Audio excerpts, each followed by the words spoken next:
Entonces dice que Abraham, vuestro padre, se gozó de que había de ver mi día. Por lo tanto, Abraham entendió realmente que Dios tiene un hijo y que Dios, el amor de Dios es tan grande. Lo sacrificó también. Y vemos como la conexión todo el tiempo en Juan, tanto en las cartas, ¿verdad?, como en el Evangelio, menciona la importancia de la vida eterna en el contexto de conocer al Padre y al Hijo. O sea que la victoria del pecado es totalmente bíblica y de eso se trata nuestra vida, de vencer el pecado, de vencer toda tentación que se nos presente por el poder de Dios en nosotros. Es un mensaje bíblico y eso eleva a una perfección de carácter, y recordad que el carácter es lo único que nos vamos a elevar al cielo. Suscríbete a nuestro canal y dale like.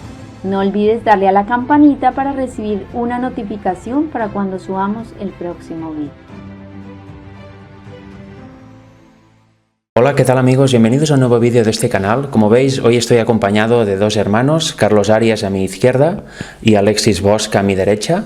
Y hoy os vamos a traer un tema bastante especial e interesante que pivota en torno de Juan 3:16, donde vamos a hablar del Hijo de Dios y también de lo que significa, ¿no?, creer en este Hijo de Dios y del amor que significa creer en Dios, en su Hijo, y también del amor que debemos mostrar hacia el prójimo. Para ello vamos a tener un tema variado, donde cada uno va a leer una serie de versículos bíblicos, va a dar opiniones al respecto, y nos vamos a basar principalmente en el Evangelio de Juan y sobre todo su primera y segunda epístola, lo cual va muy bien porque si es del mismo autor es lógico pensar que va a hablar siempre una misma cosa, no va a decir algo en su Evangelio, luego otra cosa en su primera carta y otra cosa totalmente distinta en su segunda, ¿verdad? Con lo cual vamos a pivotar en torno a eso porque creo que es una buena manera de juntar varios temas. Primero, el entender que Dios tiene un hijo y lo envió aquí a la tierra para que nosotros fuéramos salvos por él, y también que la importancia de este acto como pivota también alrededor del amor que tiene Dios hacia el ser humano, el amor que tiene Dios hacia su Hijo y el amor que debemos tener nosotros entre nosotros mismos, ¿no?, con el prójimo. Con lo cual, sin más dilación, empezaré a leer Juan 3:16, pero voy a empezar en el versículo 14 para tener contexto y terminaré en el versículo 18. Y dice así: «Y como Moisés levantó la serpiente en el desierto, así es necesario que el Hijo del Hombre sea levantado, para que todo aquel que en él cree no se pierda, mas tenga vida eterna». Y luego de eso nos dice el versículo que todo el mundo, creo, sabe de memoria, todos los cristianos, pero muy pocos creo que entienden su profundidad o creen realmente lo que aquí nos está diciendo, ¿no? A veces no se capta el significado, otras veces se rechaza y otras veces no nos damos cuenta, ¿no? Como yo hace unos años no me daba cuenta de lo que he entendido hoy en día. Porque fijaros, dice así: «Porque de tal manera amó Dios al mundo, que ha dado a su Hijo unigénito, para que todo aquel que en él cree no se pierda, mas tenga vida eterna». Aquí vemos que dice que Dios envió a su Hijo y este Hijo fue dado a la humanidad, y todo el que en él cree no se perderá y tendrá vida eterna.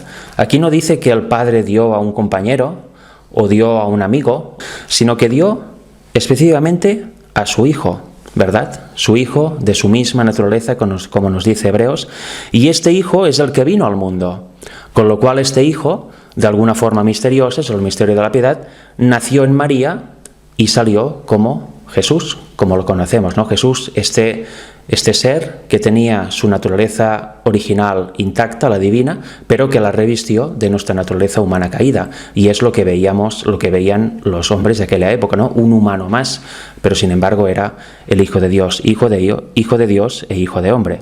Eso es lo que nos dice este versículo. Y luego en el 17 nos dice algo más: «Porque no envió Dios a su Hijo, no a un compañero, envió a su Hijo al mundo para condenar al mundo, sino para que el mundo sea salvo por él. El que en él cree no es condenado, pero el que no cree ya es condenado, porque no ha creído en el nombre del unigénito Hijo de Dios». Con lo cual aquí vemos que es cuestión de salvación, ¿no? Creer lo que dice el Hijo de Dios y creer también, y lo vamos a ver luego en las epístolas de Juan, creer que realmente el Hijo de Dios vino al mundo. No otro ser, no alguien que hacía un rol de hijo, etcétera, ¿verdad?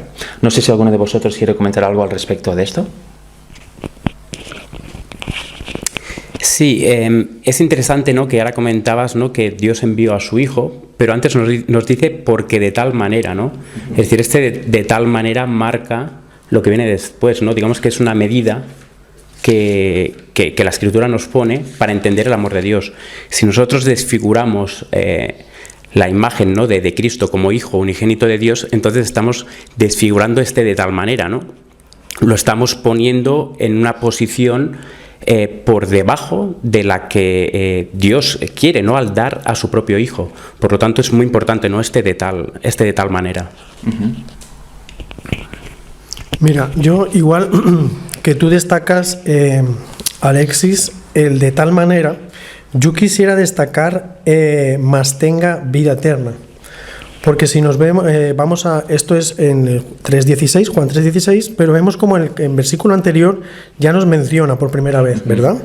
Para que todo aquel que en él crea no se pierda, mas tenga vida eterna. En el versículo 16 nos lo vuelve a repetir, la importancia, ¿verdad? Porque como dice Frederick, es un tema de salvación, ¿verdad?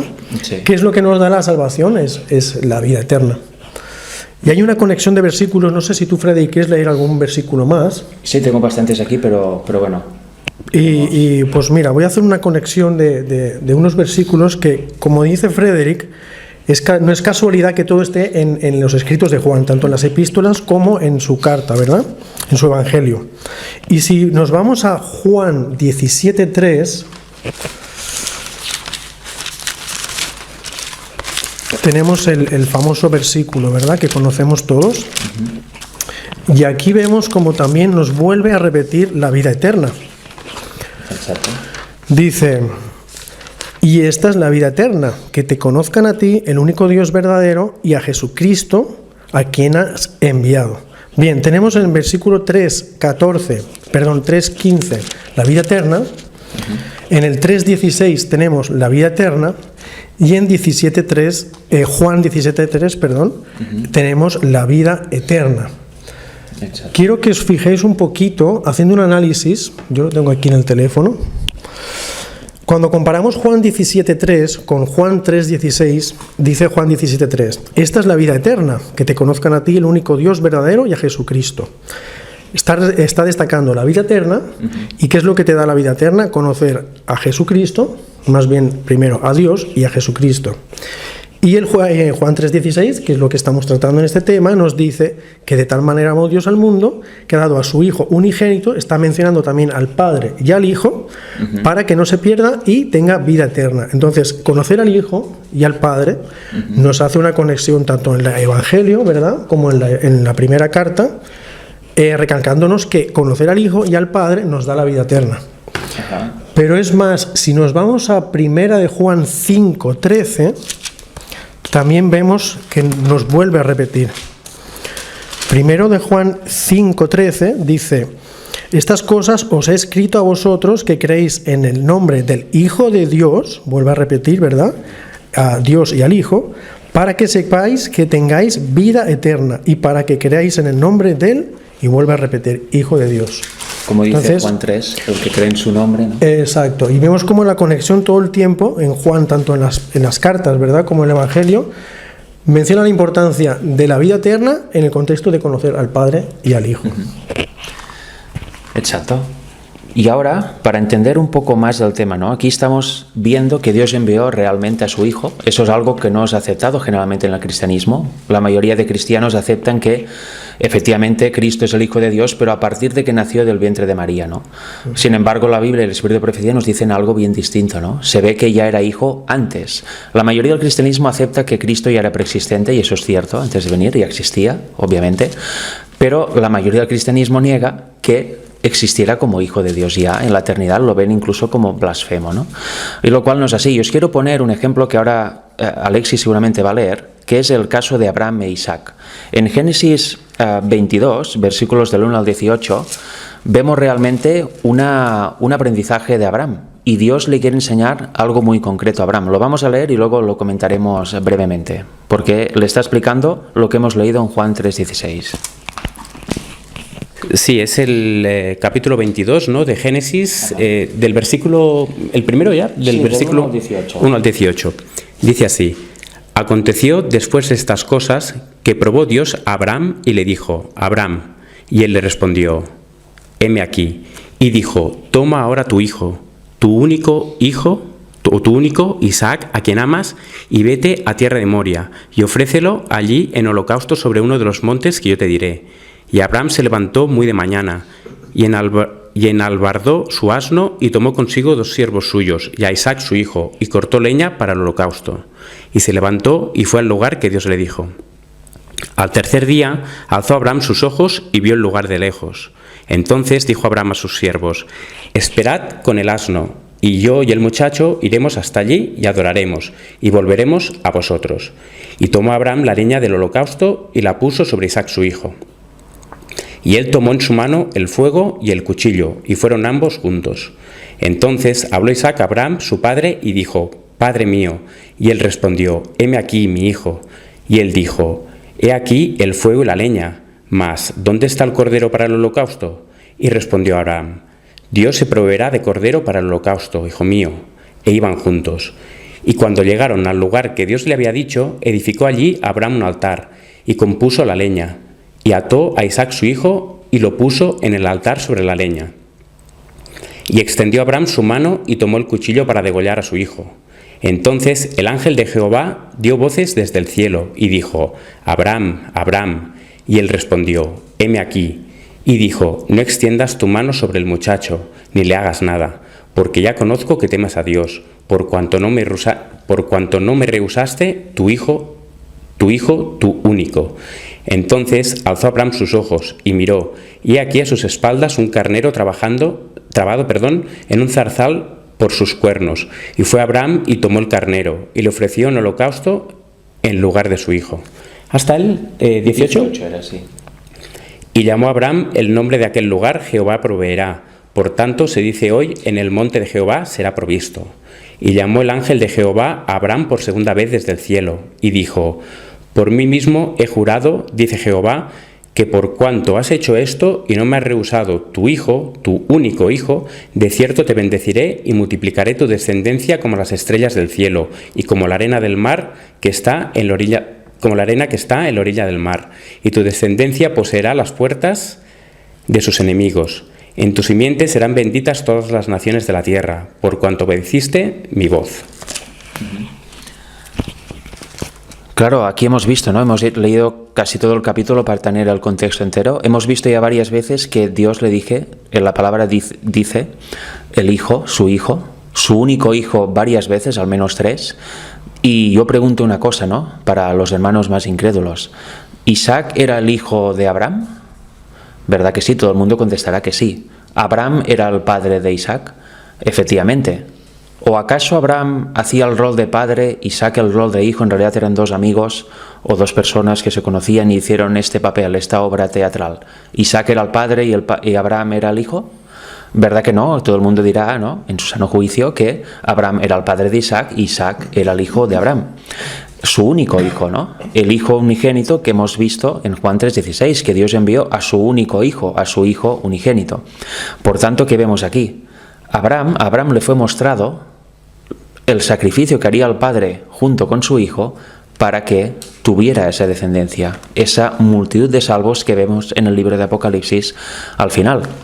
Y vemos el sacrificio en que consistía en sacrificar a su hijo unigénito.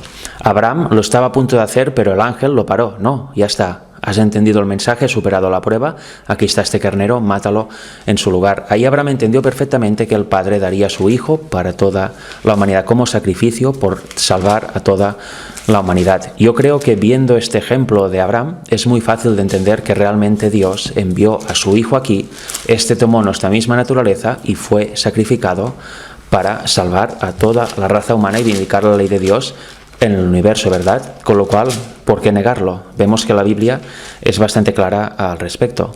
No sé si querías hacer un comentario, me ha parecido. Sí, de hecho hay un versículo que se encuentra en el libro de Juan, en el capítulo 8, versículo 56. Bueno, podemos leer el 55 para contexto, que dice: pero vosotros no le conocéis, mas yo le conozco.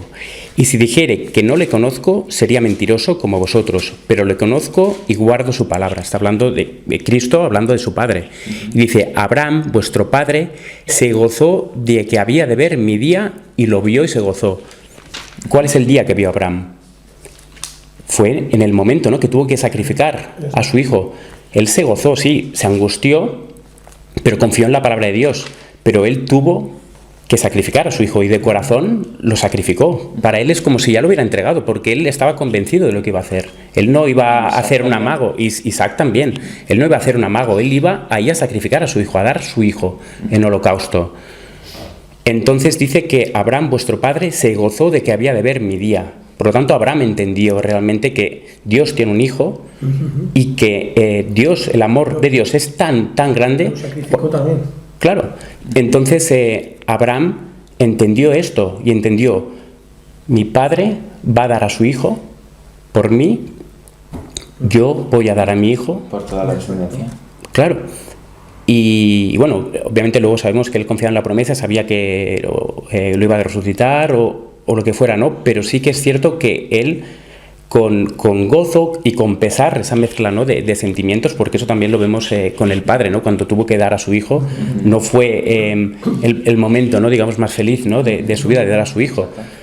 Pero sin embargo él gozoso lo dio porque sabía que el dar a su hijo, a su único hijo, era redimir a la raza humana.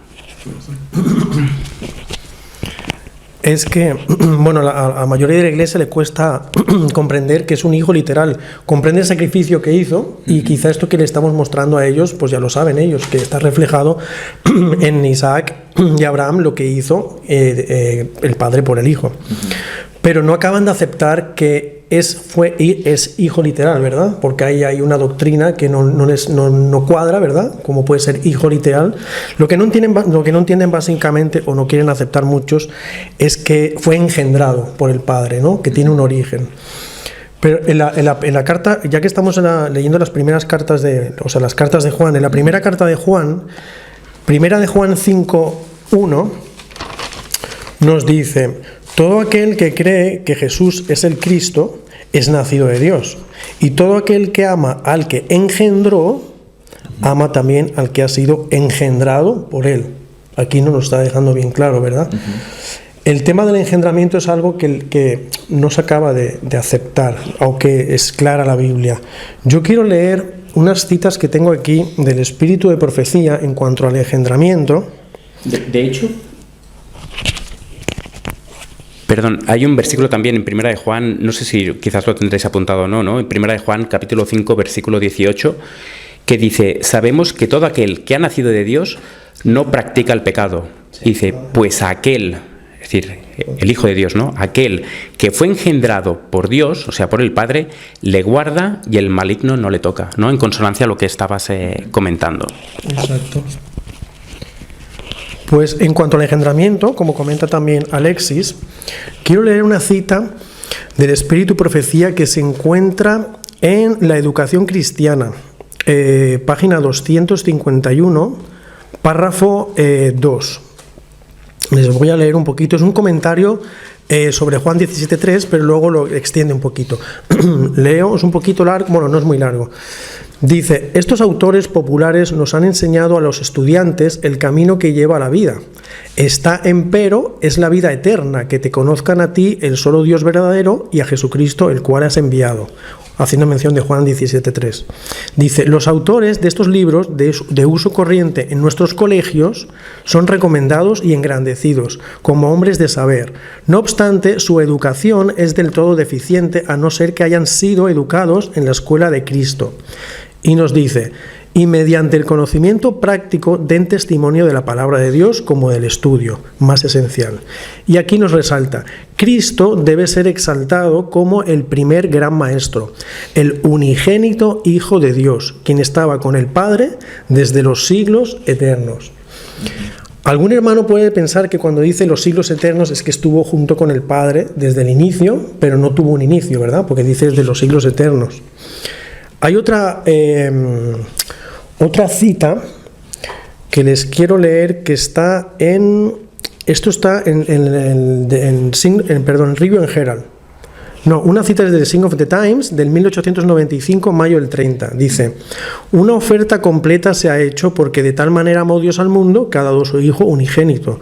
No un hijo por creación, al igual que los ángeles, ni tampoco un hijo por adopción como es el pecador, perdonado, sino un Hijo engendrado, en la imagen misma de la persona del Padre, y en todo el resplandor de su majestad y gloria, uno igual a Dios en autoridad, dignidad y perfección divina. En él habitó corporalmente toda plenitud de la deidad. Y otra cita, también de la Review and Herald, este es del Sign of the Times, también del 1895, nos dice: el Padre Eterno, el que no cambia, dio a su Hijo unigénito, arrancado de su seno, aquel que fue hecho a la misma imagen de su persona, y lo envió a la tierra para revelar cuánto amaba él a la humanidad. Cuando aquí está mencionando arrancado de su seno, y en la otra cita del Sign of the Times dice que está, la anterior, que dice que está en los siglos de la eternidad, ¿verdad? Aquí está haciendo mención, no es que esté haciendo mención, pero es que esto, Miqueas 5.2. Si leemos Miqueas 5.2, vamos a leerlo un momentito, porque todo lo quiero, más que todo, para que veamos el contexto del engendramiento, ¿no? Cómo tenemos no tan solo los versículos, sino también las citas clarísimas, ¿verdad? Exacto, que sus salidas son desde el principio. ¿Sí? Exacto, y haciendo mención de estas... Uy, ¿lo tenéis por ahí? Que estoy aquí... espera. Sí. Mira, si lo tienes... ¿Lo tienes? Sí, perfecto. Sí. Sí, tengo una mano por ahí. Sí, Miqueas 5.2 dice: pero tú, Belén Efrata, pequeña para estar entre las familias de Judá, de ti me saldrá el que será Señor en Israel, y sus salidas son desde el principio, desde los días de la eternidad. Ajá. Entonces está haciendo una mención clara, ¿verdad? Tenemos tanto en el Espíritu y Profecía como en la Biblia completamente claro, tenemos que hay un engendramiento. Yo no sé si algunos hermanos conocen el libro de Cristo y su justicia. Es un libro donde los primeros capítulos queda muy claro el asunto del engendramiento. Yo quisiera leer en el capítulo 2, porque el capítulo 2 habla muy claro de lo que es el engendramiento y está hablando de Miqueas 5.2, el hermano Wagoner. Y dice: el verbo existía en el principio. La mente del hombre no puede abarcar las edades que están comprendidas en esta expresión. No le es dado al ser humano el saber cuándo o cómo llegó a ser el Hijo unigénito. Pero sabemos que era el Verbo divino, no únicamente antes de que viniera a este mundo a morir. Porque muchos hermanos dicen que en engendramiento, cuando habla en Miqueas 5.2, que bueno, es claro, porque dicen que es la eternidad, no tiene sentido, dicen que es cuando vino engendrado, como cuando se encarnó, ¿no? Y aquí nos queda claro que está hablando de los días de la eternidad, ¿verdad? Entonces dice: pero sabemos que era el divino, el Verbo divino, no únicamente antes que viniera a este mundo a morir, sino incluso antes de que el mundo fuera creado. Momentos antes de su crucifixión oró y dijo: ahora, Padre, glorifícame a tu lado en la gloria que tuve junto a ti antes de que el mundo fuera creado. Juan 17:5. Y su venida fue predicha por la palabra inspirada más de 700 años antes de su primer advenimiento. Nos menciona ahora, dicta Miqueas 5.2, que no lo voy a leer porque lo hemos leído, y termina diciendo el capítulo: Sabemos que Cristo de Dios ha salido y ha venido, mencionando Juan 8:42, pero fue tan atrás en las edades de la eternidad como para estar más allá del alcance de la mente del hombre. De hecho, la cita que comentabas de la Review and Herald, que dice que el Padre Eterno, lo inmutable, dio a su Hijo unigénito arrancado de su seno, ¿no? Aquel que fue hecho a la imagen expresa de su persona. Es curioso porque primero te dice todo esto: Hijo unigénito arrancado del seno, hecho a la imagen expresa de su persona, y luego dice: y lo envió a la tierra. Es decir, no dice que lo envió a la tierra y luego envió a su Hijo unigénito, no, sino que primero nos dice todo esto, una serie de características que muestran que es Hijo de Dios, que ya era Hijo de Dios en el cielo, y luego dice: y lo envió a la tierra. Pero también lo curioso es lo que viene después. Dice: y lo envió a la tierra, ¿para qué? Dice: para revelar cuánto amaba a la humanidad. Por lo tanto, cuando hay una distorsión de esta verdad, no podemos entender el amor de Dios. Y lo traigo a colación, o voy a traer a colación un versículo, que es el que os había comentado pues antes, ¿no? Fuera de cámaras. Sí, que está en Génesis, capítulo 5. Es la descendencia de Adán, ¿no? Y en esta descendencia pues está Enoc, ¿no? Y todos conocemos la vida de Enoc. Hay poco, pero en verdad hay mucho, ¿no? de Enoc. Y dice así, bueno, el versículo 19 en el capítulo 5 de Génesis dice: y vivió Jared 172 años y engendró a Enoc. Y vivió Jared después que engendró a Enoc 800 años y engendró hijos e hijas. Y fueron todos los días de Jared 962 años. Sí, 62 años. Y murió. Y luego en el versículo 21, que es aquí, y el 22, lo interesante, dice, vivió Enoc 65 años y engendró a Matusalén. Por lo tanto, vivió esos 65 años y engendró a Matusalén, es decir, tuvo un hijo. Pero luego no nos dice y vivió Enoc con Dios después, no, dice y caminó Enoc con Dios después que engendró a Matusalén 300 años y engendró hijos e hijas. Nos dice que caminó, después de que tuvo un hijo, después de que engendró un hijo, ¿qué sucedió? Entendió más del amor de Dios, entendió más del sacrificio que Dios iba a hacer y que ellos sabían que iba a hacer porque ellos tenían que sacrificar, ¿no? Un cordero por la mañana, por la tarde, etcétera. Y ellos sabían que este acto era el acto de amor más grande que jamás se ha hecho en esta tierra, en este mundo, en este universo, que es el que Dios, un ser divino, dé a su hijo, sin ninguna explicación. No hay ninguna explicación para eso, únicamente es un amor que no podemos prácticamente entender. Y la única manera que podemos entenderlo es a través de la palabra y a través también, pues, en el caso de Enoc, pues tuvo un hijo y pudo entender más. Y aún así es algo que no podemos llegar a entender completamente, ¿no? Y nos dice eso, que primero vivió Enoc, guardó los mandamientos, porque Ellen White dice que en esa época, en ese tiempo antes de engendrar a Matusalén, guardaba la ley, era temeroso de Dios, pero no llegó a una experiencia más grande, más profunda, hasta que tuvo un hijo, ¿no? Y sabemos que luego pues fueron todos los días de Enoc 365 años, ¿no? Y dice que caminó, ¿no? Enoc con Dios y desapareció porque le llevó Dios, ¿no? Fue trasladado al cielo sin pasar la muerte. Es la única persona, juntamente con Elías, ¿no? Que no pasan por la experiencia de la muerte, juntamente con los 144.000, ¿no? En un futuro próximo. Pero es muy importante el hecho de que él creyó y aceptó que de tal manera amó Dios al mundo que ha dado a su Hijo. Sin estar ese versículo, sin existir ese versículo, él lo tenía en el corazón, ¿no? Y eso fue pasando, ¿no? De generación en generación.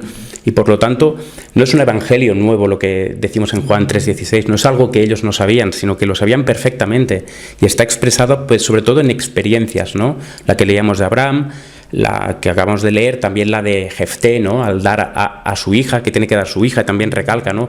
Su hija, su única hija, tuvo que entregarla, ¿no? Porque había hecho una promesa y le pesó mucho, pero cumplió. Y la hija, pues tuvo 2 meses incluso, que el padre le dijo, ve, llora tu virginidad, y la hija se podría haber ido, pero no, ella volvió y luego fue sacrificada. Efectivamente. Entonces, todos ellos entendieron bien del amor de Dios, y como decíamos, ¿no? Abraham se quiso ver el día, ¿no? Quiso ver ese día, y Dios se lo mostró de la manera más dura, pero también la más bonita, y que pudo entender perfectamente, ¿no? El tener que dar a su propio hijo, a su único hijo, no propio, sino su único hijo, el único que tenía. Exacto. Sí, es interesante. De hecho, os recomiendo a todas las personas que ven este vídeo que leáis Juan 3:16 y la cita que han leído ahora Alexis y Carlos, la última, porque ahí Elena White está explicando Juan 3:16 y de una forma absolutamente espectacular. Envió a ese hijo, a su hijo unigénito, a morir por todos nosotros aquí en la tierra. Ni en el texto ni en la cita vemos que envió a un compañero o a uno que iba por ahí, ¿no? No eran roles, por supuesto, no era yo haré de Padre, tú de Hijo y tú de Espíritu Santo, para nada. Es una literalidad. El Padre envió a su Hijo y por eso vemos el ejemplo de Abraham, el ejemplo de Enoc, etc. No tendría ningún sentido que a Abraham se le mostrase eso literalmente en su vida, que matase a su propio hijo, si no tuviera una explicación espiritual también literal y acorde a eso. En ningún caso vemos que Abraham dijo, ahora entiendo que tú, Señor Dios, harás de padre y enviarás de tu compañero para hacer de hijo. No, eso no tiene ningún sentido y creo que es muy claro, ¿no? Ahora solo falta simplemente el querer aceptar, ¿no?, la clara palabra de Dios, o bien optar por el camino contrario y empezar a filosofar o a reinterpretar para acabar concluyendo algo totalmente opuesto a lo que hemos leído en la Biblia y el espíritu de profecía, ¿no? Porque Abraham tenía siervos, digo, que podía Claro. Perdón. Sí, digo que Abraham tenía siervos, tenía gente que le servía. Perfectamente Dios, si hubiera sido así, le podría haber dicho, mira, toma a tu mejor siervo, toma a tu mejor siervo y entrégamelo. Bueno, le hubiera sido duro, sí, claro, no digo que no. Pero claro, pero fue su hijo, y aparte fue el hijo de la promesa. Fue el hijo que, recordemos, a la edad, no sé si 80 años o más, ¿no? Es decir, recordemos que no podían tener hijos, ¿no? Su mujer era estéril. Su mujer era estéril, entonces tuvo que dar, es que lo único que tenía, es que no tenía más. No tenía más. El padre de la fe. Claro, el padre de la fe. Y lo hizo pues por amor a Dios, así como Dios lo ha hecho y lo hizo por amor a nosotros. Sí, sí, efectivamente. El Evangelio resumido en un versículo. Como he dicho, es un versículo que todo el mundo conoce y se sabe de memoria y lo recita, pero ¿legáis a estas conclusiones o legáis a otras? Bueno, cada uno que se analice, ¿no? Y para leer un poco más acerca de este tema, luego entraremos en el amor al prójimo y otras cosas relacionadas, ¿no? Partiendo de ese hecho, sin ese hecho no sería posible, pues vamos a leer 1 de Juan 4:15, que nos dice algo, bueno, que ya hemos dicho, ¿no? Pero lo vemos también en versículo bíblico.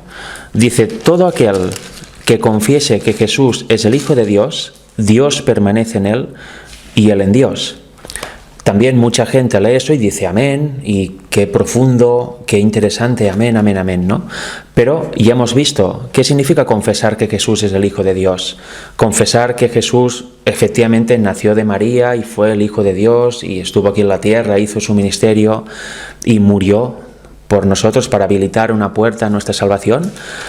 ¿O es más profundo y significa lo que el propio Juan explica, lo que hemos ido comentando durante sus minutos, de que realmente el Padre envió a su Hijo unigénito, arrancado de su seno, de su misma naturaleza, el único ser igual a Dios, que es el Hijo, y lo mandó aquí, porque el Hijo aceptó, obviamente, para redimir a toda la raza, por amor a su creación? Obviamente se refiere a eso, y creo que deberíamos entenderlo e incluso tenerlo bastante claro, ¿no? Porque aquí dice, todo aquel que confiese que Jesús es el Hijo de Dios, entendiendo obviamente esa profundidad, Dios permanece en él y él en Dios. Si creemos una variante u otra cosa, pues quizá no estaremos comprendiendo tan profundamente el amor de Dios y quizá nos faltará algo, ¿no? Para empezar a comprender el Evangelio, porque el Evangelio es una cadena de verdades. Todo tiene su hilo conductor. Empiezas en el punto 1 y terminas en el punto final, ¿verdad? Si uno de este eslabón está torcido o está mal entendido o incluso no está, no se tiene el Evangelio verdadero y siempre habrá lagunas y siempre habrá algo que va a fallar. Y mirad, ahora vamos a ir, como os he dicho, no nos moveremos mucho de 1 de Juan. En 1 de Juan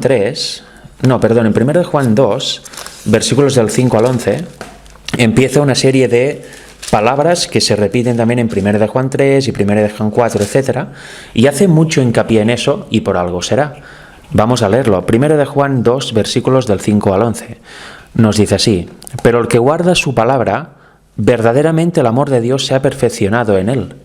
Por esto sabemos que estamos en él. ¿Por qué? Porque guardamos su palabra verdadera, ¿no? Lo que dice la Biblia. El que dice que permanece en él debe andar como él anduvo. Es obvio, ¿no? Si permanecemos en Cristo, obviamente el fruto será andar como él anduvo. No andaremos desordenadamente o de otra manera.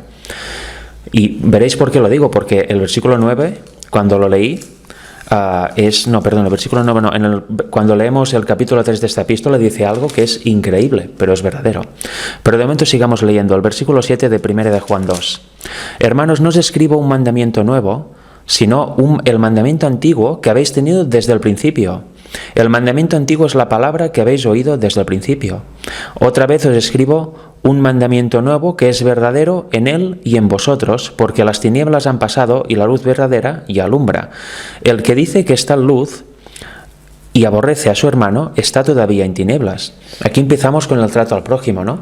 Si decimos que andamos en Cristo y estamos en luz y tenemos mucho conocimiento, pero aborrecemos a nuestro hermano, aquí dice que no estamos aún en luz, estamos en tinieblas. El Evangelio no ha sido aplicado aún a nuestra vida. Sin duda es para pensar. Y el versículo 10 dice, el que ama a su hermano está en luz y no hay tropiezo en él. Pero el que aborrece a su hermano está en tinieblas y anda en tinieblas y no sabe a dónde va, porque a las tinieblas le han cegado sus ojos. Qué versículos más claros, ¿no?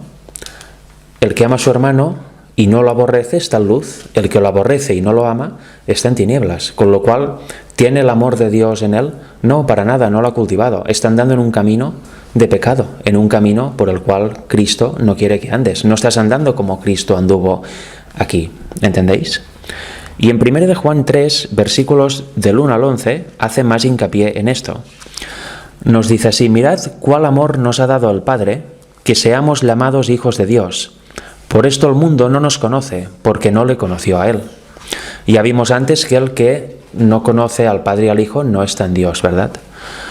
Perdón, que el Padre envió a su Hijo unigénito no está en Dios. Y el versículo 2 dice: amados, ahora somos hijos de Dios, y aún no se ha manifestado lo que hemos de ser. Pero sabemos que cuando Él apareciere, seremos semejantes a Él, porque le veremos como Él es. Y cualquiera que tiene esta esperanza en Él, se purifica a sí mismo, así como Él es puro. Cualquiera que comete pecado, traspasa también la ley, pues el pecado es la transgresión de la ley. Ese es el versículo también muy famoso, que sobre todo el mundo, digamos, adventista, ¿no?, y otros grupúsculos cristianos conocen muy bien, y es un texto básico para ver que la ley no está abolida para nada, sino que sigue vigente. Pero luego vamos a leer algo más profundo aún respecto a eso. Bueno, aquí dice que el que comete pecado traspasa la ley, con lo cual, ¿qué es el pecado? Es la infracción de la ley. Es prácticamente la única definición que nos da la Biblia de esto. Y sabéis, dice el versículo 5, que Él apareció para quitar nuestros pecados y no hay pecado en Él. Si aparece para quitar nuestros pecados, ¿quiere decir que nos los deja o que los quita? Obviamente quiere decir que los quita, los borra. Y el 6, todo aquel que permanece en Él no peca. Todo aquel que peca no lo ha visto ni lo ha conocido. Aquí está el versículo que os comentaba hace un momento. Sí, Cristo nos pagó la pena, borró nuestros pecados, efectivamente, pero aquí dice que el que está en Él, el que permanece en Él, no peca. Y todo aquel que peca no le ha visto ni le ha conocido. Con lo cual vemos que Cristo nos da una victoria sobre el pecado. Nos da su poder para no pecar nunca más cuando venga la tentación. Y vemos que los que están en Él ya no pecan. Vencen el pecado. Cuando viene la tentación, piden la salida al Señor, se la da y la resisten. Pero el que peca no solo dice que no está en Él, sino que dice que no le ha visto ni le ha conocido.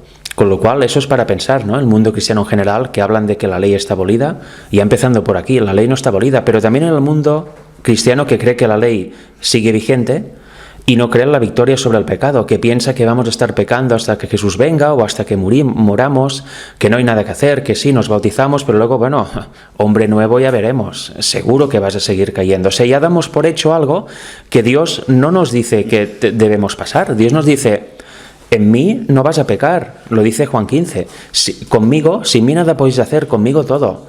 Con lo cual, si con Él se puede todo, también lo dice Filipenses 4:13, entonces este todo también está incluido el vencer el pecado, ¿no? Y aquí lo dice: el que permanece en Él no peca. O sea que la victoria de pecado es totalmente bíblica, y de eso se trata en nuestra vida, de vencer el pecado, de vencer toda tentación que se nos presente por el poder de Dios en nosotros. Es un mensaje bíblico y eso eleva a una perfección de carácter, y recordad que el carácter es lo único que nos vamos a elevar al cielo. Con lo cual, si permanecemos pecadores y pecadores, aunque sea en una sola cosa, no vamos a ver el reino de Dios. No porque Él no quiera, sino porque tú has decidido no creer la literalidad de, por ejemplo, 1 de Juan 3, versículo 6. Eso debemos tenerlo en cuenta, ¿verdad? Que cambia la vida cristiana y la perspectiva cuando empezamos a leer bien los textos. Si no, parece que es una vida de, bueno, vive como quieras, Cristo ya murió por ti. Pero eso es un evangelio tan apartado del real que bueno, como del polo norte al polo sur, ¿no? Voy a leer, para terminar este pequeño apartado, luego si queréis podéis comentar también cosas al respecto, los versículos del 13 al 18 del mismo capítulo de 1 de Juan 3, versículos del 14 al 18. Nos dice así: nosotros sabemos que hemos pasado de muerte a vida en que amamos a los hermanos. El que no ama a su hermano permanece en muerte. Vemos que está repitiendo lo que hemos leído en el capítulo 2 y el capítulo 3. ¿Por qué hace tanto hincapié? Pues porque es una verdad suprema esta. Todo aquel que aborrece a su hermano, aquí va más allá, es homicida. O sea, lo están matando. Es considerado asesino. Y un mandamiento es: no matarás, ¿verdad? Aquí está transgrediendo la ley. Y sabéis que ningún homicida tiene vida eterna morando en sí. O sea, un homicida, alguien que no ama a su hermano, alguien que lo aborrece, no tiene el Espíritu de Cristo en él actuando. Tiene otro espíritu. Luego, el 15, otra vez, todo aquel que aborrece a su hermano es homicida y sabéis que ningún homicida tiene vida eterna morando en sí. 16, en esto conocemos el amor de Dios, en que Él puso su vida por nosotros. También nosotros debemos poner nuestras vidas por los hermanos. ¿Cómo puso su vida, el Padre su vida por nosotros? Dando a su Hijo unigénito, obviamente. El único ser de su misma naturaleza. Pues nosotros también debemos dar nuestras vidas, si es necesario, por nuestros hermanos, los hermanos de verdad. Pero el que tiene bienes de este mundo y ve a su hermano temer necesidad y le cierra sus entrañas, ¿cómo mora el amor de Dios en él? Eso también es dar nuestra vida por los hermanos, ayudar al hermano que pasa una necesidad. Obviamente, si tenemos los medios para ayudarle y no lo hacemos, entonces, ¿mora el amor de Dios en nosotros? ¿Verdad que no? Cada uno debe ayudar en su medida. Luego el 18, para terminar. Hijitos míos, no amemos de palabra ni de lengua, sino de hecho y en verdad. Eso pasa muchas veces, ¿no? Leemos la Biblia y somos amantes de la palabra, amén, amén, amén, y conocemos mucho, pero luego en nuestra vida aplicamos esas enseñanzas o solo las tenemos de manera teórica aquí en nuestra mente para predicarlas en un culto. Bueno, cada uno sabrá, ¿no? Pero aquí lo dice claramente, no amemos de palabra ni de lengua, sino de hecho y en verdad. Demuestra que crees estas palabras y demuestra que realmente tienes el Espíritu de Cristo en él y ayuda al hermano si está en tu capacidad a hacerlo, ¿verdad? No sé si alguien quiere comentar algo más de este respecto o luego vamos a seguir con más textos.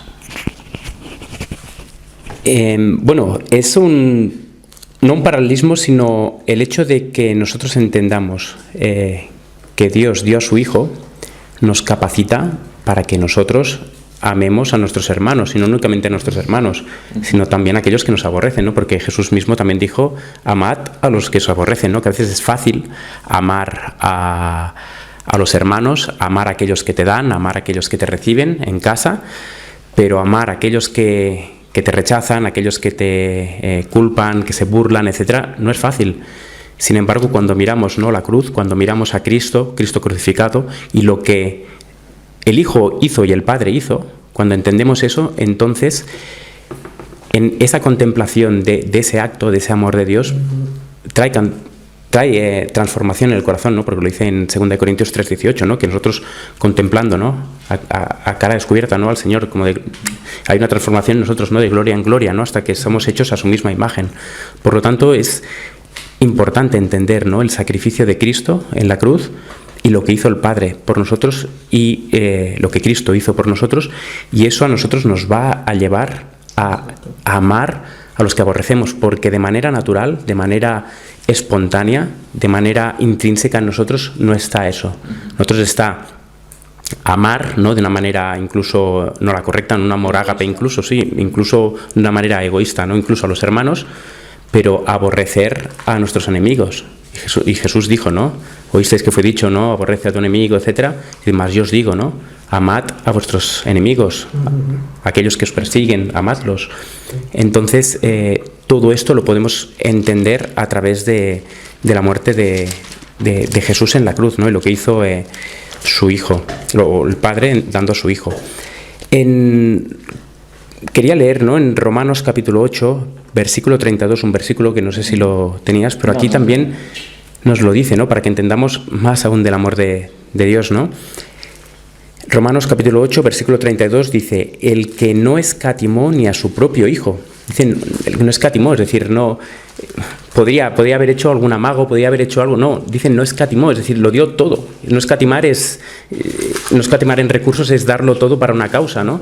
En este caso, el que no escatimó, es decir, lo dio todo, dio todo con su Hijo. Dice, el que no escatimó ni a su propio Hijo, sino que lo entregó por todos nosotros, ¿cómo no nos dará también con él todas las cosas? Y todas las cosas no únicamente es lo material, sino también es y sobre todo, no únicamente, sino sobre todo es lo espiritual, ¿no? Como Él nos imparte, ¿no?, su carácter, su amor, porque nosotros por nosotros mismos no lo podemos generar, ¿no? Y este amor al prójimo se genera a través de la contemplación, y cuando entendemos bien que Dios nos ama tanto, que ha dado a su Hijo, entonces eso en nosotros tiene que ser un canal de vida, ¿no?, de vida eterna, y para que nosotros también impartamos esta vida a otros y que la gente pueda ver en nosotros un amor que irradie, ¿no? Y tristemente a veces no sucede, ¿no?, esto, sino que quizás la teoría la manejamos, la llevamos bien, pero a veces cuando somos puestos en el campo de batalla, ahí es donde flaqueamos, ¿no? Entonces realmente tenemos que entender bien y es contemplando sobre todo el acto de Dios al dar a su único hijo.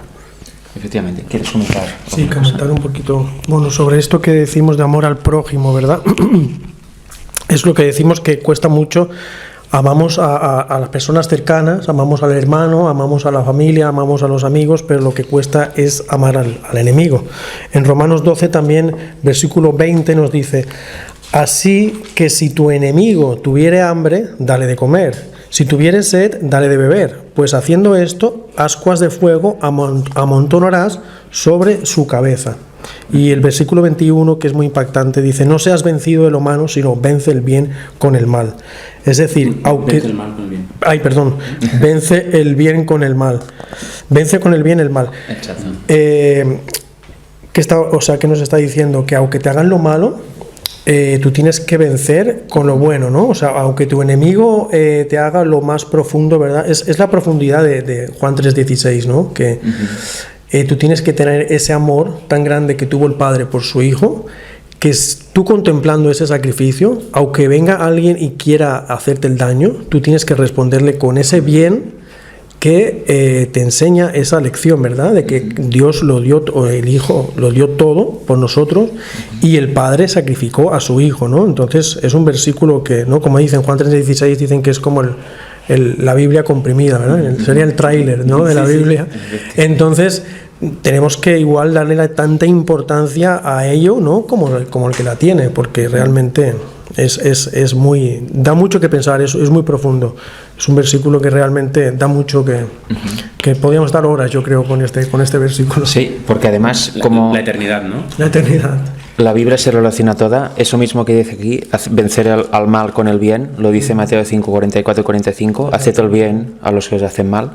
Y es lo que comentábamos también antes en la mañana, ¿no? Fuera de cámara, de algún suceso, ¿no? Que comentaba el hermano Alex y también, bueno, más gente, de cosas que le habían pasado. Decíamos, si alguien te hace la cosa que sea y es injusta, en vez de pelear o contestar mal o incluso hacer algo peor, ¿no? Rebelarse y atacar a la otra persona, si uno se va y al cabo del tiempo esta persona se encuentra con un problema y tú mismo dices: ven, aquí estoy para ayudarte en todo, ese solo hecho es la predicación del Evangelio. Esta persona va a quedar marcada de por vida y va a empezar a pensar: pero yo esta persona la traté muy mal, va a darse cuenta que trató mal a la persona y ahora me ayuda.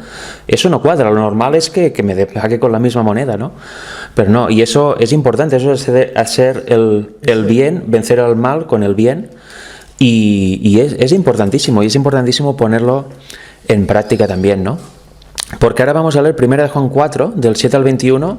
Hacemos bastantes versículos porque así vemos todo el contexto, no son textos aislados, y encima de la misma epístola, o sea que es todo un escrito, ¿no? Que hizo Juan.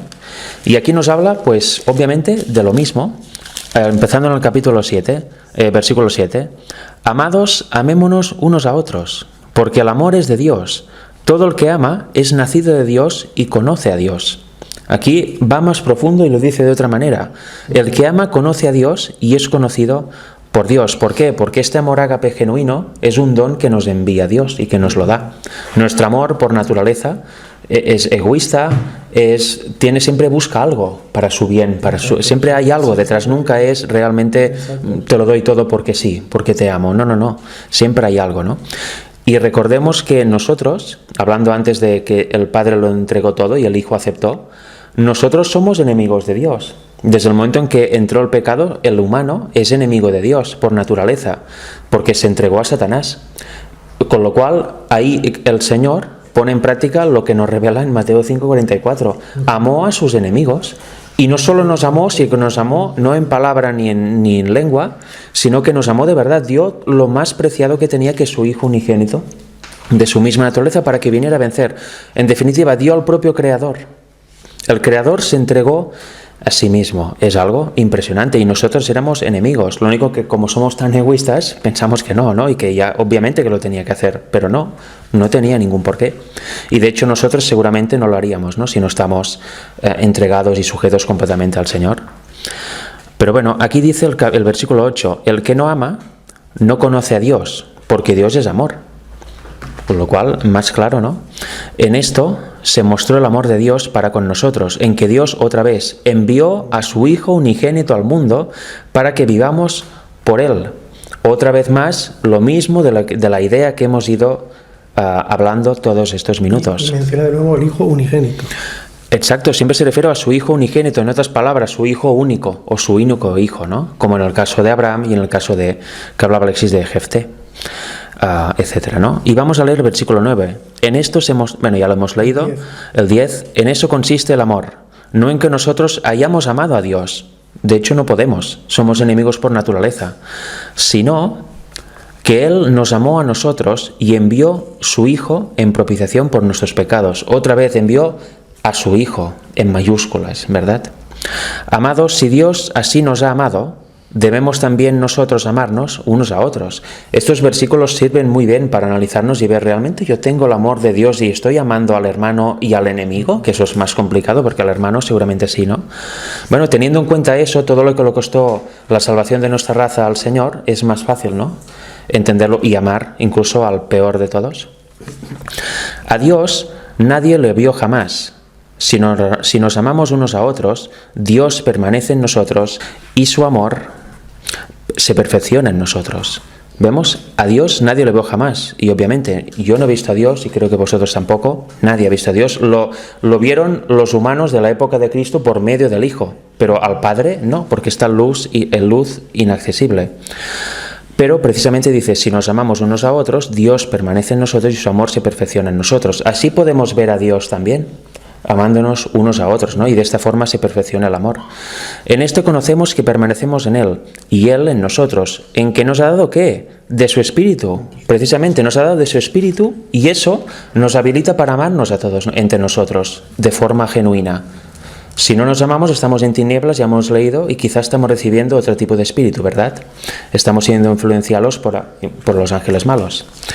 Y nosotros, dice el 14, hemos visto y testificamos que el Padre, otra vez, ha enviado al Hijo para ser el Salvador del mundo. Creo que Juan tenía obsesión casi en dejar clara esta verdad, ¿no? ¿Cómo puede ser que no la hayamos entendido? Otra vez el 15, todo aquel que confiese que Jesús es el Hijo de Dios, lo hemos leído antes, Dios permanece en él y él en Dios. Y nosotros hemos conocido y creído el amor que Dios tiene para con nosotros. Dios es amor y el que permanece en amor permanece en Dios y Dios en él. De nuevo va repitiendo la misma idea. En esto es perfeccionado el amor en nosotros, para que tengamos confianza en el día de juicio, pues como Él es, así somos nosotros en este mundo. En el amor no hay temor, mas el perfecto amor echa fuera el temor, porque el temor conlleva castigo, y el que teme no ha sido perfeccionado en el amor. Eso lo comentaba yo, creo, hace unos días en una escuela sabática. Realmente una persona que tiene temor no tiene el amor de Dios perfeccionado en él o ella. Porque un cristiano genuino no tiene temor realmente, porque vive escondido en Dios. Puede sufrir, puede pasar de todo, pero al estar escondido en Dios, pone sus cargas sobre él, como dice Mateo 28. Y 19, nosotros le amamos a Él porque Él nos amó primero. Eso es la gran verdad. Lo dio todo y también dio su amor para que nosotros pudiéramos amarlo, si no es absolutamente imposible. Si alguno dice, yo amo a Dios y aborrece a su hermano, que eso es muy típico, ¿no? Sí, amo a Dios, como no lo veo siquiera, yo amo a Dios, yo hago lo mejor que puedo. Otro gran error, ¿no? Creer que hacer lo mejor que uno puede es amar a Dios. Y aborrece a su hermano es mentiroso, porque el que no ama a su hermano, a quien ha visto, ¿cómo puede amar a Dios a quien no ha visto? ¿Verdad que es incoherente? Y nosotros tenemos este mandamiento de Él, que el que ama a Dios, ame también a su hermano. Bueno, es que de hecho no hace falta ni comentar, más claro imposible, ¿no? Lo único que falta es que sea una realidad en nuestra vida, pero el Evangelio está clarísimo. Si no seguimos este camino, si no se refleja esto en nuestra vida, algo falla. Con lo cual, como estamos vivos, tenemos tiempo para entregarnos al Señor y realmente que nos cambie, que nos ayude a transformar nuestro carácter, porque la realidad que tenemos que vivir es esta, no otra, ¿verdad? Por mucha distorsión que haya habido en el mundo cristiano. No sé si queréis comentar algo al respecto. Sí. Mira, mencionas, Frederick, que está claro, pero yo sé que hay hermanos, porque estamos hablando continuamente del Padre y del Hijo, ¿vale? Y estamos hablando del engendramiento. Entonces, vemos que está muy claro. Pero quizá hay hermanos que están, a lo mejor, estudiando este mensaje, ¿verdad? o quizá con este vídeo están empezando a razonar algún tipo de... Y muchos estarán haciendo una pregunta y muchos incluso estarán diciendo, bueno, ¿y dónde queda el Espíritu Santo? Porque están hablando del Padre y del Hijo continuamente. Acabas de leer tú, Frederick, en el capítulo 4, versículo 13, ¿verdad? Que nos dice, en esto conocemos que permanecemos en Él y Él en nosotros, en que nos ha dado de su Espíritu. ¿El Espíritu de quién? De Cristo, ¿verdad? Entonces, mucha gente dirá, bueno, pero el Espíritu Santo, bueno, pues tiene un rol, ¿verdad? Pero aquí claramente vemos que, bueno, y la Biblia lo menciona muchas veces, es el Espíritu, él es el Espíritu de Cristo. Y aquí dice de su Espíritu. De su Espíritu, exacto, o sea, el Espíritu de Cristo. Yo quisiera también, ahora que estamos en la carta, estamos en la primera de Juan, en Juan 14, 6, tanto que conocemos este versículo también, como Juan 3, 16. Juan 14, 6 nos dice, yo soy el camino, la verdad y la vida. Nadie viene al Padre sino por mí. Entonces, ¿dónde queda el rol del Espíritu? No Espíritu Santo, porque dice, nadie viene al Padre si no es por mí. Mucha gente piensa que el mediador es el Hijo, es el Espíritu Santo. Pero aquí dice que nadie va al Padre si no es por el Hijo. Y si leemos 1 Timoteo 2:5, dice, porque hay un solo Dios y un solo mediador entre Dios y los hombres, Jesucristo hombre. Entonces, ¿quién es el mediador realmente entre el Padre y nosotros? Es Cristo. Entonces, ¿dónde queda el Espíritu Santo? Pues lo acabamos de leer, ¿verdad? En 1 Juan 4:13, es el Espíritu de Cristo. Yo quisiera también leer una cita, que la tengo aquí en el teléfono, de Espíritu y Profecía, referente al Espíritu de Cristo. Sabemos que hay muchas citas del Espíritu y Profecía sobre el Espíritu de Cristo y el Consolador.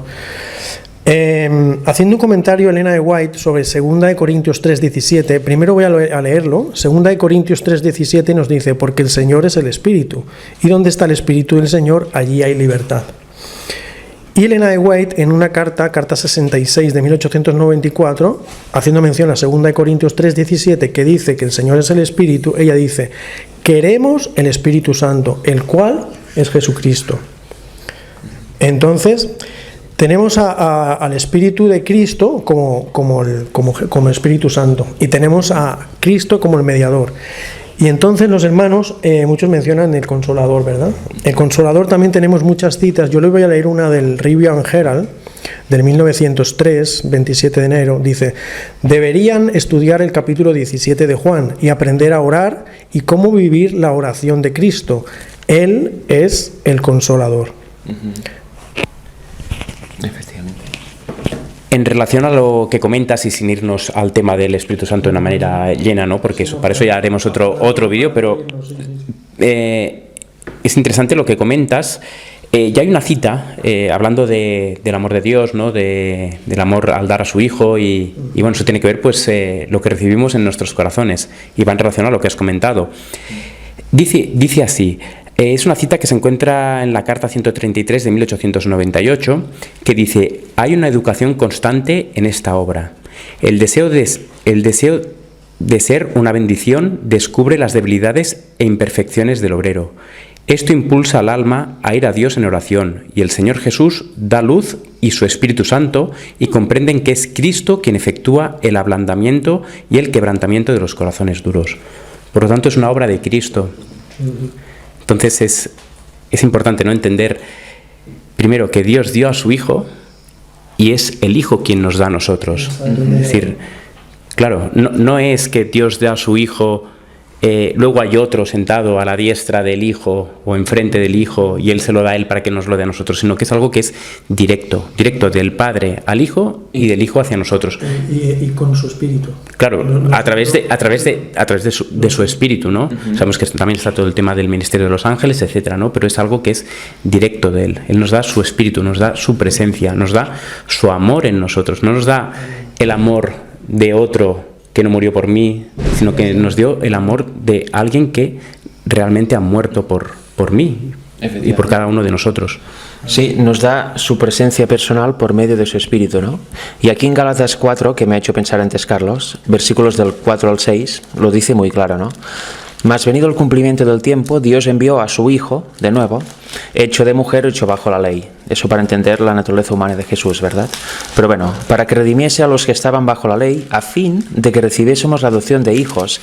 Y por cuanto sois hijos, Dios envió ¿a quién? El Espíritu de su Hijo a vuestros corazones, el cual clama, Abba Padre, que Abba Padre es lo que clamó precisamente Cristo en la cruz, ¿no? Y nos envía el Espíritu de ¿quién? De su Hijo. Más claro imposible, ¿no? Para mí es el texto más claro que existe bíblicamente, bueno, quizá hay otros, ¿no? Pero al decir Espíritu de su Hijo, vemos claramente cuál es el Consolador, ¿no? Y ahora, lástima que no tengo mi teléfono aquí, pero tenía una cita guardada que compartió el hermano Manuel hace un par de días en su YouTube, creo, o Twitter, no me acuerdo, y hablaba, ¿no?, de este Consolador que es Cristo, etcétera, etcétera, y era una cita absolutamente tremenda. Quizá después lo encontramos y la podemos leer. Pero mirad, yo me gustaría leer un simple versículo, 2 de Juan 9. Mira que dice: cualquiera que se rebela y no persevera en la doctrina de Cristo, no tiene a Dios. El que persevera en la doctrina de Cristo, el tal tiene ¿a quién? Al Padre y al Hijo. Más claro imposible, ¿no? ¿A quién tiene el que persevera en la verdadera doctrina? Al Padre y al Hijo. Con lo fácil que hubiera sido poner o añadir algo más, ¿no? Pero aquí dice, tiene al Padre y al Hijo. ¿Querías comentar? Sí, que hay otro versículo, ahora no recuerdo, ¿no? Y dice también, y la comunión del Espíritu Santo, ¿no? Pero luego, creo que es Pablo mismo o Juan, no recuerdo, Pablo creo, que dice, pero nuestra comunión verdaderamente es con el Padre y con el Hijo, ¿no? Hay esa comunión, ¿no?, directa con ambos, ¿no? Y la comunión la tenemos a través de Cristo, ¿no? Y decíamos antes que nadie ha visto a Dios jamás, ¿no? Y hay un versículo, creo que es en Juan, creo que es en el libro de Juan, capítulo 1, que dice, a Dios nadie le vio jamás, el unigénito Hijo que está en el seno del Padre, Él le ha dado a conocer, ¿no? Nosotros conocemos al Padre a través de Cristo, conocemos el amor del Padre a través del amor de Cristo, conocemos cómo es el Padre a través de Cristo, y el Padre se reveló a través de Cristo, ¿no? Y lo hizo a través de el unigénito Hijo, ¿no?, que está en el seno del Padre. Efectivamente, y mira que otro texto aquí, 1 de Juan 2, versículos del 22 al 25, que se relaciona con lo que ha leído Carlos de Juan 17, del 1 al 3. Nos dice, ¿quién es mentiroso sino el que niega que Jesús es el Cristo? Este es anticristo, el que niega al Padre y al Hijo. Entendiendo eso en su profundidad, creo que podemos comprender más cosas, ¿no? Porque eso todo el mundo puede decir amén. Claro, ¿cómo voy a negar al Padre y al Hijo, no? Soy cristiano. Bueno, efectivamente, pero ¿comprende realmente lo que está diciendo aquí? Todo aquel que niega al Hijo tampoco tiene al Padre. El que confiesa al Hijo tiene también al Padre. Claro, confesar al Hijo, sí, el Hijo vino, tuvo su ministerio, murió por todos nosotros y somos salvos en Él. Vale, muy bien. Pero si decimos que el Padre no envió exactamente a su Hijo, que envió un compañero y que aquí se convirtió en Hijo como rol, entonces estamos negando lo principal, que es la identidad del Hijo. Si negas la identidad de una persona, lo estás negando a Él. Con lo cual, ¿qué importa que creas toda su obra, etcétera, si ya piensas que es otro diferente a Él quien lo ha hecho, o que el que lo ha hecho tiene una identidad diferente? ¿Veis cómo negar al Hijo también implica no creer lo que dice literalmente la Biblia, que Dios envió a su Hijo para que viniera aquí al mundo? Y el 24, lo que habéis oído desde el principio, permanezca pues en vosotros. Si lo que oísteis desde el principio permaneciera en vosotros, también vosotros permaneceréis en el Hijo y en el Padre. Y esta es la promesa que Él nos hizo, la vida eterna. Otra vez, ¿permaneceremos en quién? En el Hijo y en el Padre. Y curiosamente habla del principio, y en Juan también es muy interesante cómo Juan se explica obviamente en su Evangelio, en sus cartas, y siempre dice lo mismo. Dice que en el principio, en Juan 1.1, era el Verbo, y el Verbo era con Dios, y el Verbo era Dios. Y el 2, este era en el principio con Dios. Todas las cosas por Él, por este Verbo, fueron hechas, y sin Él nada de lo que ha sido hecho, fue hecho. No, hay mucha gente que dice, bueno, entonces si el Hijo fue, como comentaba Carlos, no fue engendrado en un punto de la eternidad, que tiene un origen en persona, entonces es creado. Estás diciendo que el Padre creó al Hijo y luego ¿qué? No, es imposible, porque el Hijo creó todo. Con lo cual, aquí vemos también una diferencia, ¿no? Engendrar, aunque parezca igual, y la sociedad actual lo ve igual, por alguna extraña razón, no es lo mismo que creado. Yo puedo crear esta mesa, si tuviera los conocimientos, a través de madera que existe en este mundo, herramientas que pudiera construir, y al final creo esta mesa. Pero ¿verdad que a nadie se le ocurre decir que yo he creado a los que tienen hijos? Yo he creado a mi hijo. No, tú has engendrado a tu hijo, se ha formado en el vientre de tu esposa y luego ha nacido, ¿verdad? ¿Veis que es una diferencia abismal? Entonces, ¿por qué queremos igualar, engendrar y crear cuando hablamos de que el Hijo de Dios fue engendrado en un punto de la eternidad? Waggoner, que yo sepa, no era un apóstata, ¿no? Al final, obviamente, apostató en el siglo XX al principio, pero no tenía nada que ver con eso. Fue por la influencia de Kellogg. Pero cuando escribió Cristo y su justicia estaba en pleno apogeo el mensaje de 1888 y Elena White lo apoyó. Y ahí dice que sus salidas eran desde el principio y que fue engendrado en un punto tan remoto allá en la eternidad, y en la eternidad no hay tiempo, que para nosotros es como si fuera eterno en el sentido que nunca ha habido un principio para él. Pero eso es para nosotros, para poder entender mínimamente lo que significa eternidad. Pero si analizamos también, y eso, bueno, lo pensaba decir, pero me ha venido a la mente ahora, la palabra eterno es olam, y vemos que olam tiene diferentes significados. Algo eterno también puede tener un principio y un final. Es eterno desde que empieza hasta que termina, en este periodo de tiempo. También algo que empieza y no termina nunca es eterno. Y también algo que no ha empezado ni ha terminado es eterno, ¿no? Que eso es Dios el Padre. Con lo cual no deberíamos tampoco intentar poner levadura humana. Engendrar es diferente a crear, y vemos que el Hijo creó todo, con lo cual Él jamás puede ser creado. Eso lo dicen algunos, como los testigos de Jehová, pero no es la verdad. De hecho, decíamos y leíamos en Juan 17:3, ¿no? Y esta es la vida eterna. Es decir, nosotros que vamos a recibir vida eterna. El hecho que recibamos vida eterna no nos hace eternos hacia un pasado, sino que nos hace eternos, seremos eternos hacia un futuro, ¿no? Y nosotros vamos a recibir, ¿no?, la vida de Cristo, ¿no? Él nos va a dar esa vida para que tengamos inmortalidad. A la vez también el texto en Juan capítulo 1, a veces leemos Génesis y dice: en el principio creó Dios los cielos y la tierra. Vemos principio, en el principio, sabemos que eso tiene un principio. Sí. También lo leemos en el diablo, creo que es en Juan capítulo 8, versículo 44, dice que el diablo es homicida desde el principio, peca desde el principio. También decimos, sabemos que eso es un principio, no el principio suyo, como Lucifer, sino como Satanás, ¿no? Cuando entra la rebelión en el cielo, no sabemos el tiempo que hubo antes, ¿no?, desde que fue creado hasta que se revela. Pero sabemos que ese principio se está refiriendo a un momento concreto en el cual pues entra el pecado en el cielo, ¿no?, en este caso. Y por lo tanto aquí, cuando leemos en el principio era el verbo, en cambio aquí decimos no, este principio es eternidad. Sí, es eternidad a los ojos humanos, pero obviamente hay un principio, hay un punto de partida en el que Cristo es engendrado del Padre, sale del Padre. El principio es cuando empezó a crear la primera cosa, porque la tierra no es la primera cosa que creó. Sí, obviamente, y este principio es eso. Exacto. ¿Querías comentar alguna cosa?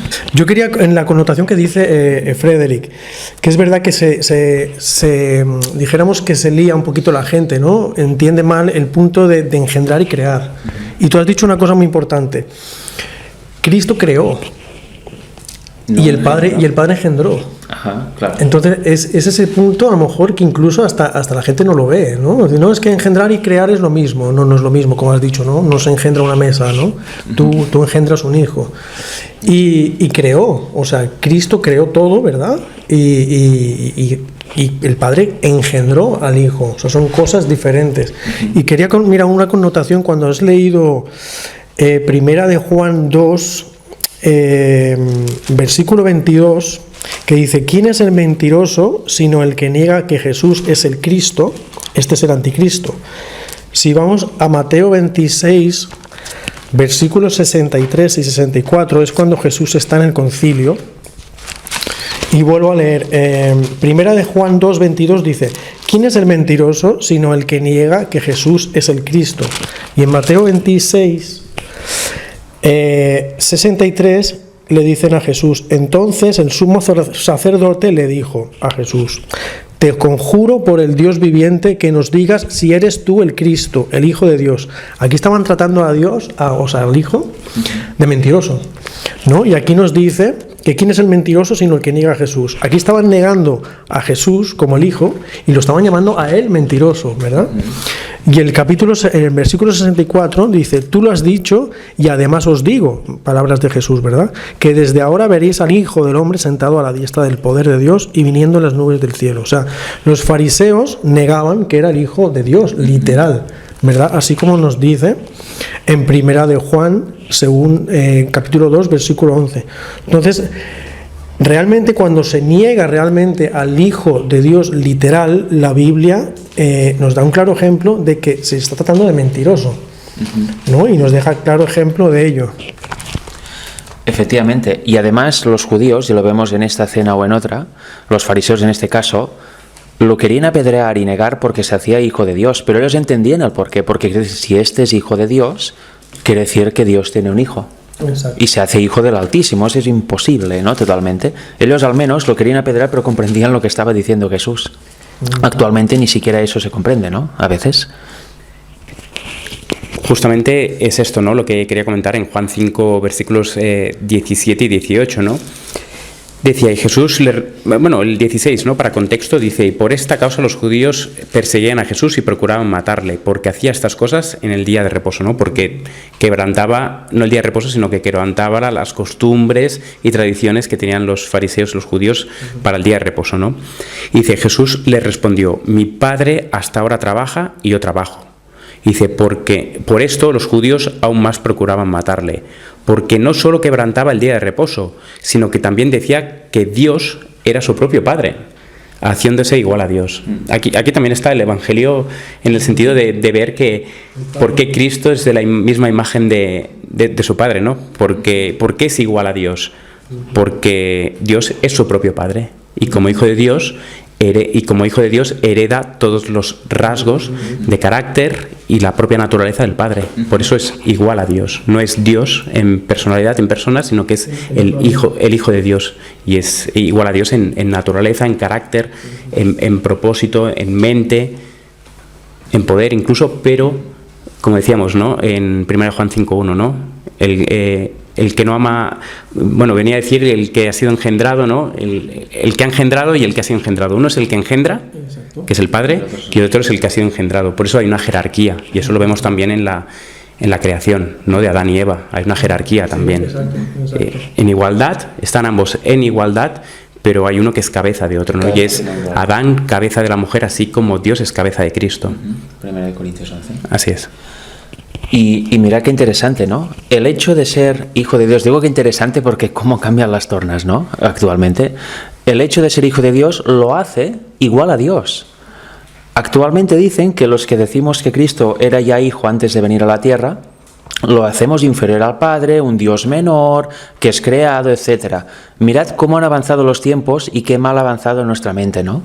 Porque es clarísimo, el hecho de que sea igual a Dios es que sea su hijo, si no sería imposible, porque por ser hijo tiene su misma naturaleza y al Padre le da su misma vida, una vida que, cuidado, alguien es derivada, no, es esta vida original, la vida eterna, la vida inmortal es la que tienen el Padre y el Hijo, es esta naturaleza divina que comparten, ¿no? Bueno, que comparten, mejor dicho, que cada uno tiene en su cuerpo, ¿no?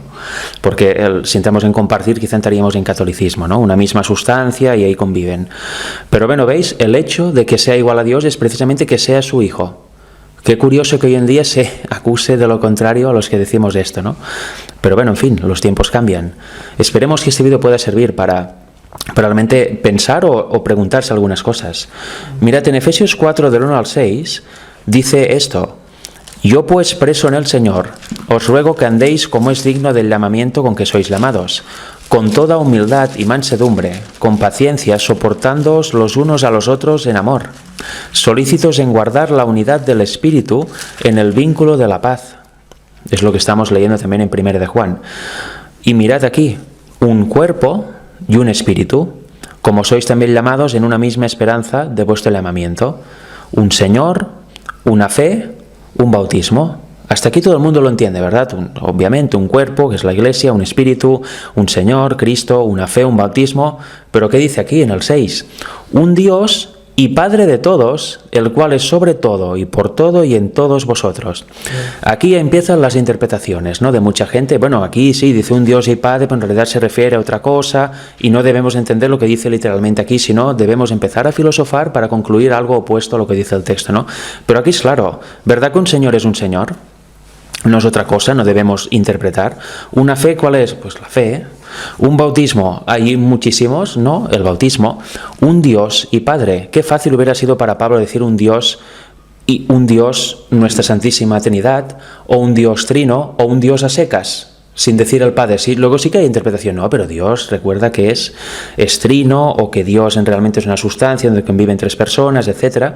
No, un Dios y Padre. Cada vez que la Biblia habla de Dios, se refiere a al Padre Celestial, y Pablo lo dice en 1 Corintios 8:6, etcétera, ¿no? O sea que, bueno, es interesante también este punto, cómo llegamos a ser, ¿no?, de rebeldes, que entendemos todo menos el versículo 6. El 4, el 5 y el 6 tienen una misma forma de escribir, dicen una misma cosa. El 4 y el 5 no hay problema, pero el 6 sí. ¿Por qué? Porque choca contra el dogma central, ¿no?, del cristianismo popular, y choca contra nuestros preconceptos, nuestros prejuicios, y lo peor de todo, nuestro credo, el famoso credo, ¿no?, que tanto pelearon los pioneros adventistas para no tener jamás, al final, en el año 31, se instauró, cuando ya todos los que se negaban habían muerto. Qué desgracia, ¿no?, porque el propio Lockbrook decía que el adoptar un credo suponía convertirse o tener la misma manera que tenían las iglesias caídas, donde todo se rige por el credo. Si tú crees lo mismo que decimos en nuestro credo, eres de los nuestros o eres salvo, eres cristiano, si no, no. Luego vas a otra denominación y tienen su credo que es diferente al anterior. Encima, ¿veis que es confusión? Y el adventismo no quería tener este credo, no quería tener un credo. Su credo era la Biblia, y sí que tenían una serie de principios fundamentales, obviamente, pero un credo limita. En cambio, si no hay credo, te permite profundizar en lo que dice la Biblia, en cada creencia, en doctrina, y usar los dones que Dios da. Eso es lo que se quejaba Jaime White, que con un credo se eliminan los dones, ¿no? Porque si es eso y nada más, entonces, ¿entendéis? O sea que, bueno, qué pena, ¿no?, que al final se instaurara un credo en la Iglesia Adventista, pero eso es lo que limita a entender textos claros como este y querer convertirlos a la fuerza para que digan lo que dice el credo, los prejuicios del momento. Frederick, ¿me permites? Sí, y tanto. Leer? Mira, ya que lo mencionas, porque algunos hermanos a lo mejor están un poquito liados, si me permitís, yo voy a leer lo que son los principios fundamentales que se escribieron en 1872 en la Review Herald, me sale ahora, en los yearbooks. En los yearbooks donde los anuarios donde se apuntaba todo, pues están nuestras creencias fundamentales, ¿no, verdad? Nuestros 25 principios fundamentales. En 1872 pues teníamos, los pioneros creían esto. En el punto número 1 dice que hay un solo Dios, un ser personal, espiritual, el creador de todas las cosas, omnipotente, omnisciente y eterno. Infinito en sabiduría, santidad, justicia, bondad, verdad y misericordia, inmutable y presente en todas partes por su representante, el Espíritu Santo. Y el punto número 2 dice que hay un solo Señor Jesucristo, el Hijo del Padre Eterno, aquel por el cual Dios creó todas las cosas y que consisten y que tomó todo sobre él la naturaleza de la simiente de Abraham para la redención, mira cómo menciona Abraham, para la redención de nuestra raza caída que vivió entre los hombres. Bueno, es un poquito largo, pero aquí está hablando de un Dios y un Señor Jesucristo. Esto es en 1872. Sabemos que hasta 1914 se mantuvo igual, y entre 1915, que murió la hermana White, hasta 1931 se dejaron de escribir, y misteriosamente en 1931 pues esto fue cambiado. Y el punto número 1, por primera vez en la historia adventista, pues nos dice en los yearbooks y nuestros principios fundamentales. Punto número 1 dice que las Sagradas Escrituras del Antiguo y Nuevo Testamento fueron inspiradas por Dios, contienen una revelación suficiente de su voluntad para los hombres y son la única regla infalible, la fe y la práctica. Aquí el punto número 1 ya no mencionan al Padre. Y en el punto número 2, donde mencionan al Hijo, nos dice que la divinidad o Trinidad consiste en el Padre Eterno, un ser personal, espiritual, omnipotente, y bueno, entonces esto para mí fue un shock cuando yo conocí el tema de la verdadera deidad y cuando me di cuenta de por qué estaba sucediendo esto. Esto aquí no vamos a entrar más porque esto es para otro vídeo, pero para que los hermanos investiguen, los que no conocían, y que por su cuenta pues digan qué ha pasado aquí y que tengan su propio raciocinio, ¿verdad? Y que estudien y que vean por sí solos, no porque lo que les han inculcado, ¿verdad? ¿Qué es lo que sucede aquí? Sí, y es interesante porque esos yearbooks en el inicio, y fue escrito por James White, dicen que eso no es una regla de fe, no lo hicieron un poco como regla de fe, pero ahora, y mucha gente se agarra a esto para decir, veis, es que las creencias nuestras son, ¿cómo se dice? Que van como avanzando, evolucionando. Pero bueno, una cosa es profundizar, ¿no?, en una verdad y ir añadiendo más conocimiento a esa verdad, y la otra es creer una cosa totalmente distinta, contradecir completamente lo que se dijo al inicio, ¿no? Que no sean una autoridad infalible o que no fueran escritos como regla de fe no quiere decir que sean erróneos, y mucho menos que de ahí se deba pasar a lo que se cree actualmente en muchos puntos, ¿no? Eso es un cambio literalmente de creencia, no una evolución, ¿no? O sea que bueno, eso también deberíamos pensarlo antes de decirlo, ¿no? Y tenerlo claro. Una cosa es profundizar y aumentar el conocimiento, la otra es decir, antes creía eso y ahora creo otra cosa totalmente diferente, ¿no? De hecho, la verdad es progresiva, pero la verdad no deja de ser verdad. Es un progreso, que en esa verdad hay más profundidad, hay más conocimiento, se amplía, se va entendiendo más, pero la verdad no deja de ser verdad. Lo que era verdad no pasa a ser mentira para tener otra verdad, sino que es una verdad progresiva. Y cuando dice que es verdad progresiva es que siempre es verdad, pero va en aumento, ¿no? Como la luz hasta que está en su cenit. Pero el sol es sol, no pasa de ser luna a ser sol, sino que es sol, completamente sol. Lo que pasa es que cada vez hay más brillo sobre una verdad. Exacto. Entonces con esto pues nos han intentado, ¿no?, decir que no, es que la luz es progresiva. Pues entonces significa que antes no era luz, era tinieblas hasta ser luz, y eso no es así no funciona. Tendríamos que rechazar todo lo escrito anteriormente, ¿verdad? Porque también no queremos entrar mucho en este tema porque nos vamos, ¿no? Pero dicen que la hermana White aceptó la Trinidad que acabo de leer en el 1898, si no me equivoco. Pero bueno, entonces todo lo que se escribió antes no serviría, o sea, no sería luz divina. Entonces es absurdo. Contenido dudoso. Es absurdo. Yo tengo una cita del 1898 de ella, en el Jude Instructors, el 7 de julio, que dice, es tan impactante como esto: solo el Padre y el Hijo deben ser exaltados. Eso es del 1898. Sí, el año que se publicó El deseado de todas las gentes, ¿no? Que dicen que ahí, a partir de ahí hubo un cambio.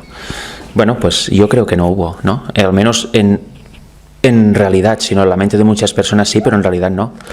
Y no sé si queréis comentar algo más. Si no, voy a leer unos versículos de 1 de Corintios 13, porque precisamente el objetivo de este vídeo es hacerlo con ese espíritu, y todas las verdades o contenido bíblico que se ha mostrado aquí es dado así, ¿no?, por amor a los demás, porque para hacerlo entre nosotros ya lo conocemos, no hace falta grabar ningún vídeo, ¿no?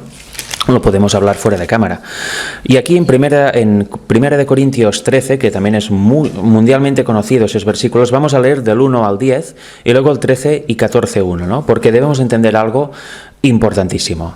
Dice, si yo hablase lenguas humanas y angélicas y no tengo amor o caridad, dicen algunas versiones, vengo a ser como metal que resuena o címbalo que retiñe.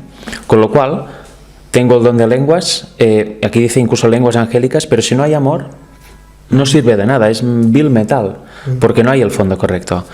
Y si tuviese el don de profecía y entendiese todos los misterios y toda ciencia, y si tuviese toda la fe, de tal manera que trasladase los montes, y no tengo amor, nada soy. Imagínate la fe, ¿no?, del grano de mostaza que traslado los montes y no tengo amor, de nada sirve, porque es una obra propia, manchada por el yo. Igual que si conozco la profecía a profundidad, todos los misterios por haber, yo los conozco, pero no tengo amor, ¿de qué te sirve? Pues para perderte. Y el 3, y si repartiese todos mis bienes para dar de comer a los pobres, y si entregase mi cuerpo para ser quemado, y no tengo amor, de nada me sirve. Imagínate, un mártir que ha muerto por la causa de Dios, teóricamente, pero no tiene amor, no ama a su hermano, está en tinieblas, con lo cual habrá muerto en vano. Qué terrible, ¿no? El amor es sufrido, es benigno, el amor no tiene envidia, el amor no es jactancioso, no se envanece. Eso es el verdadero amor ágape que debemos tener, que es don de Dios. Nada de envidia, nada de jactarse, ¿no?, de mucho conocimiento. Miradme a mí, venid a mí, que yo os voy a explicar. No. Y tampoco, obviamente, envanecerse. No hace nada indebido. No busca lo suyo, sea, lo que hagamos no debe ser para conseguir algo propio que nos pueda beneficiar. Debemos de hacer por, precisamente, amor a los demás, ¿no? Este amor genuino. No busca lo suyo, no se irrita, que eso todos nos irritamos, ¿no? Muchas veces, por entonces algo falla en nuestro carácter, en nuestra vida. El Evangelio no se ha materializado en nosotros. No piensa el mal, muy importante, hay mucha gente, ¿no? No comete acciones terribles, pero las piensa. Entonces es como si las cometieras. No piensa el mal, no se goza en la justicia. Muchas veces, no me diréis que no nos hemos gozado en algo injusto incluso, pero como lo hacen al que nos cae mal, pues bueno, pues eso no debe pasar. Además, el que nos cae mal resulta que lo debemos amar y no nos debe caer mal, porque entonces no hay un sentimiento de amor. ¿Veis? Parece incluso irreal, ¿no? ¿Cómo puedo llegar? Bueno, pues con Dios eso es posible y este es el ideal que quiere Dios para toda persona. Aquí, el versículo 7. Bueno, más se goza en la verdad, dice el versículo 6. Todo lo sufre, el 7. Todo lo cree, todo lo espera y todo lo soporta. Todo es todo, no hay una sola excepción. El amor nunca deja de ser, mas las profecías se acabarán y cesarán. Las lenguas y la ciencia acabará, porque en parte conocemos y en parte profetizamos. Esto va a acabar, pero el amor no, siempre va a estar ahí. Mas cuando venga lo que es perfecto, entonces lo que es en parte se acabará. Se habrá cumplido absolutamente todo, la profecía, el conocimiento. Obviamente los salvos seguirán conociendo, ¿no? Durante toda la eternidad, seguirán profundizando y conociendo para siempre, jamás. Eso para mí es inentendible, ¿no? ¿Para siempre? No se termina nunca el conocimiento de Dios.